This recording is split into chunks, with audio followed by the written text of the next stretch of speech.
Something very strange happens in this week's Parsha, Parshas Vayechi, when Yaakov gives his sons brachos, blessings. And if you look at the brachos, you'd expect them to be warm and heartfelt, but a lot of them, especially when it comes to Shimon and Levi, seem to almost be rebuke. So what's going on? What's the deeper message of Yaakov's blessings? And to really understand this, we need to understand Rav Eliyahu Dessler's 3 levels of order. Rav Dressler was a profound Jewish thinker in the 20th century, and he discusses this very unique concept. And the concept is like this. There are 3 levels of order, and the first is very simple. It's order itself. If you look at the world, it's organized. Learn chemistry and biology and physics. The world is magnificently sophisticated, structured, and organized. But there's a second level of order, which is when the order results in some sort of practical benefit. So let's say a library. A library, the books aren't just organized. It's the organization gives access to the library. It's like the famous question, would you rather 20 books or 20,000 books? And most people would say 20,000, but let's say you have 20,000 books that are just completely disorganized, just chaotic, every book is all over the place. You have access to none of the books. But if you have 20, they're at least there. So organization creates use, accessibility to the books. But there's a third level of order, which is when the pieces come together in such a way that something emanates from the pieces. It's like when you have a radio. In neurobiology, this is referred to as emergent phenomena. When you have a radio, you take all the pieces together. What happens? What results from that? You get a radio wave, radio signals, a radio. It's like when you have a physical body and it's organized in the right way, it results in allowing a soul to manifest within the body.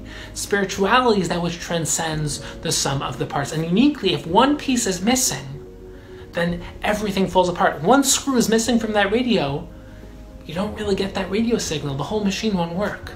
And this is a unique halacha in Judaism, which is that if one letter is missing from a Sefer Torah or mezuzah, the whole thing's puzzle, it's invalid. And many people don't understand, what's the big deal? It's one letter, but it's an organic entity. The Torah is an organic entity. One piece is missing, the whole thing is invalidated.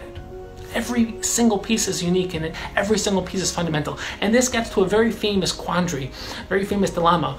What is the answer to this famous paradox of individuality and community? Because on the one hand, we all feel unique.